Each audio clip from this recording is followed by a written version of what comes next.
Hello friends, welcome back to another first line ranking video.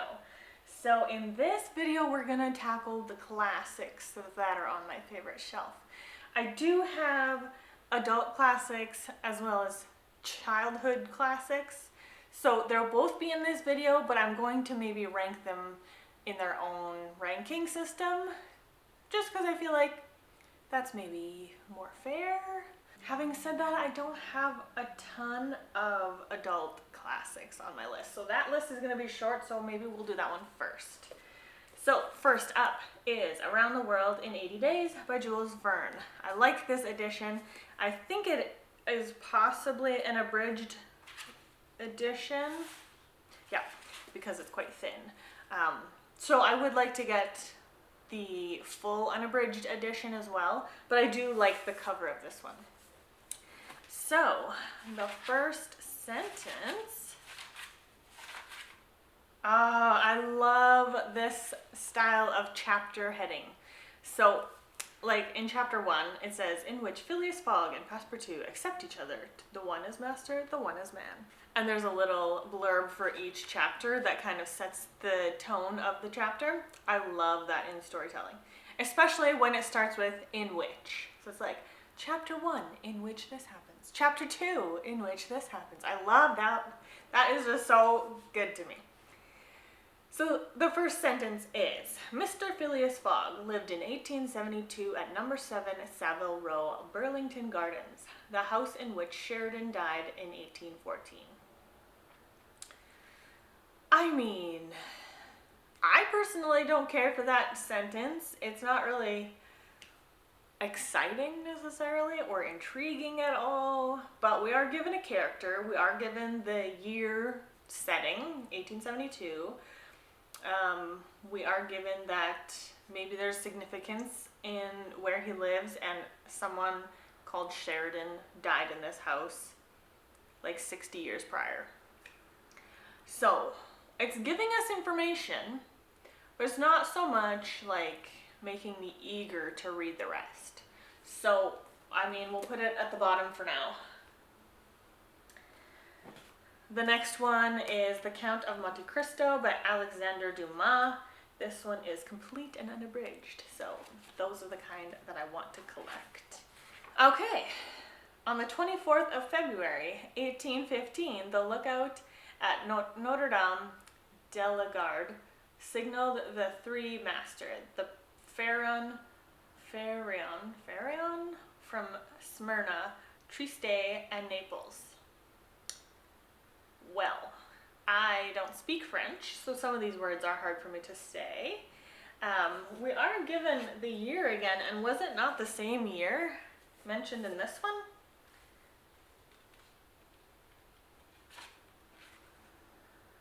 Oh, Sheridan died in 1814, and this one starts 1815.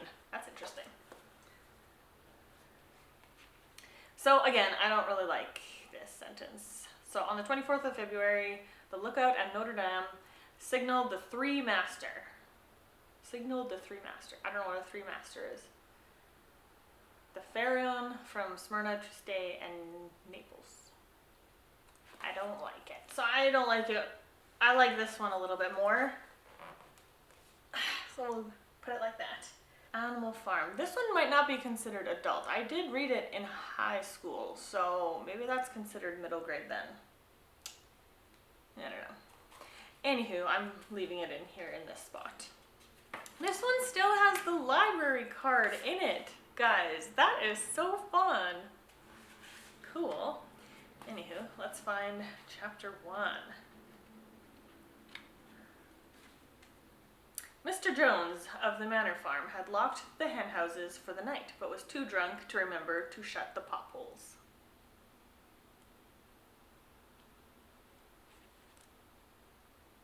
I think I like it more than Around the World in 80 Days.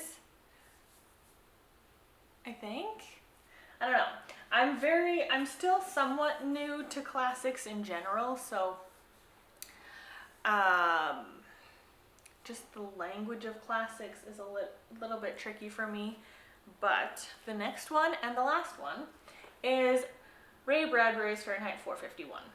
So cool, very old edition, I love it. Okay, part 1. Oh, it was a pleasure to burn. Yeah, that's going number 1, for sure, for sure. Okay, so that is my listing of adult classics that are on my favorite shelf, of course. I have read other classics, but they either haven't made it on my favorite shelf or I don't own them yet. So there you go. Now let's tackle middle grade. Okay, so I did say classic middle grade. I have a few in here that aren't classic, but they are from my childhood. So to me, they feel classic, you know? So I think I'm gonna include them. Don't hate me. Okay, so first off, let's do The Princess and the Goblin by George MacDonald. Yay. This is a beautiful, beautiful middle grade book. I love it so much, especially the audiobook. The narrator does the goblins so well. So let's see. Chapter 1. There was once a little princess whose father was king over a great country full of mountains and valleys.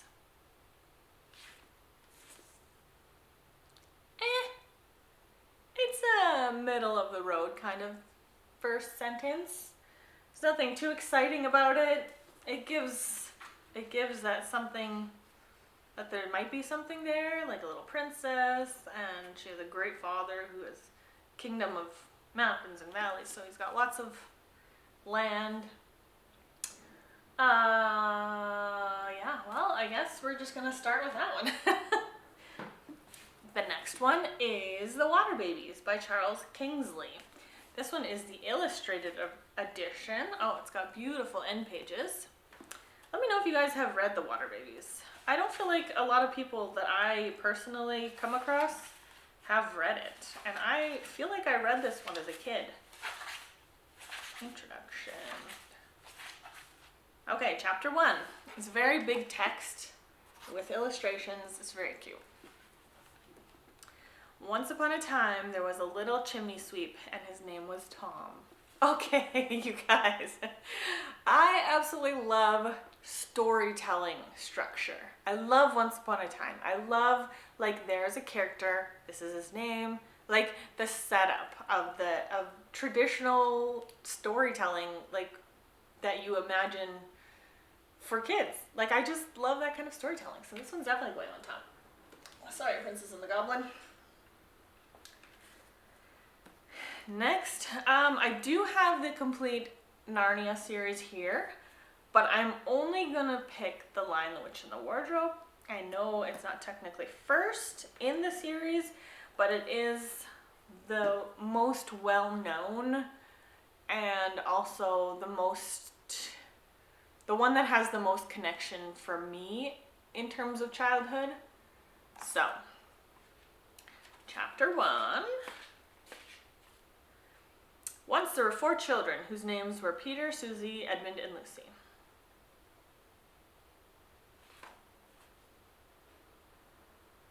Okay, it's kind of a run-of-the-mill storytelling again.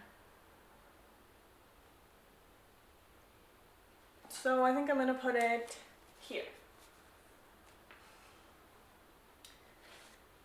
Next up, I've got The Once and Future King by T.H. White. Now, technically, I have only read the Sword in the Stone, or how is this book even written? Can someone please explain to me? Because when I looked for the Sword in the Stone online, it's like it's separated. So Once and Future King in the contents has The Sword in the Stone, The Witch in the Wood, The Ill-Made Knight, The Candle in the Wind, and The Book of Merlin. So are these like 5 separate stories? Is it one full story that has been split into 5? Technically, I have only read The Sword in the Stone, so I will just read that one then. On Mondays, Wednesdays, and Fridays, it was Court Hand and Ooh, wow. What kind of word is this? Simule logicals? While the rest of the week it was the organon, repetition, and astrology. Woo! Woo! Okay. Big words.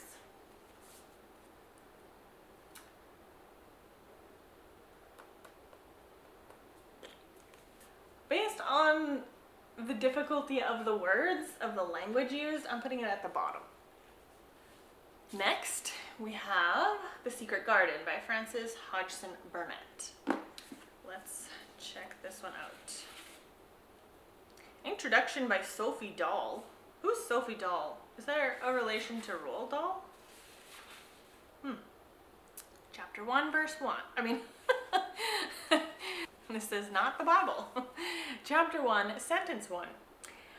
When Mary Lennox was sent to Misselthwaite Manor to live with her uncle, everybody said she was the most disagreeable looking child ever seen. That's not very nice. I do like the story setup. It gives a little bit more than The Lion, the Witch, and the Wardrobe, because The Lion, the Witch, and the Wardrobe just gave names. Okay, I'm gonna put it second on the list. We've got Island of the Blue Dolphins by Scott Odell.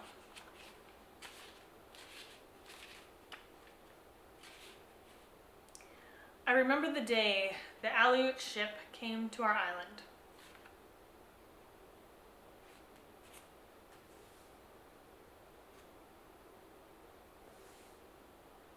I mean, it's fine. It's a fine sentence. There's nothing like special about it.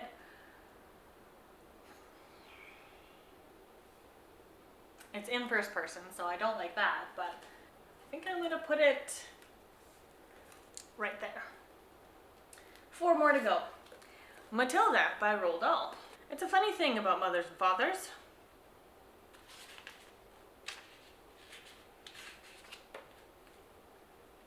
I like it. It's not a contender for the top, but I do like it.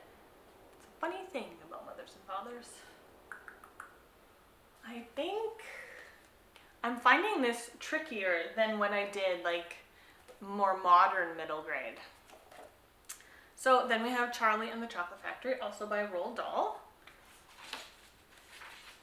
And chapter 1, sentence 1.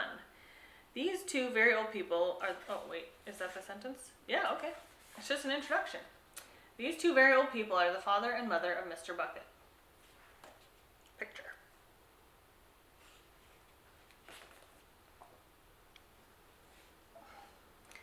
I guess I'm putting it there.